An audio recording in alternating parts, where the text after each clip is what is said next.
சொல்ல வெக்கமா இருக்கா? எப்படி சொல்றது உன்ன தாயாருன்னு? பெரிய படுதாவை சுத்திக்கிட்டு வந்து நிக்கிறேன், எப்படி சொல்ற தாயாருன்னு? அட்லீஸ்ட் ஒரு கவுனாவை தச்சு போட்டுட்டு வரியா? சொல்லலாம், பரவாயில்ல தாயாருன்னு. நானா கவுன் போட்டுக்கணும்? என்ன, நாங்க ஃபாரின்ல படிச்சது, நீங்க தான் கவுன் போடணும், வேற யார் போடுவான்னு நினைச்சுக்கிட்டு இருக்கேன். யாராவது வந்து கேட்டா மோகன் மேல தூங்குறான், மோகன் படிச்சுக்கிட்டு இருக்கான்னு பேரை சொல்றேன், அசிங்கமா தெரியல?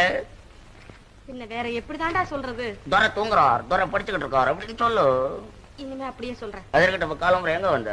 உன் கல்யாண விஷயமா ஏற்பாடு செய்திருக்கிறேன். I don't like. எனக்கு கல்யாணம் எதை பத்தி நீ பேசக்கூடாது சொல்லி வச்சுட்டேன். எனக்கு கல்யாணம் பண்றதுக்கு ஃபேர் கேர்ள் இந்தியாவிலே கிடையாது, எனக்கு நல்லா தெரியும். வேற எங்க பாத்துருக்கிற? நான் பிரான்ஸ்ல ஒரு கிளப்ல இருக்கவளை ஃபிக்ஸ் பண்ணிருக்கேன், அவ்வளவுதான் மேரேஜ் பண்ண போறேன். எனக்கு தமிழ்நாட்டு பொண்ணு தேவையில்லை.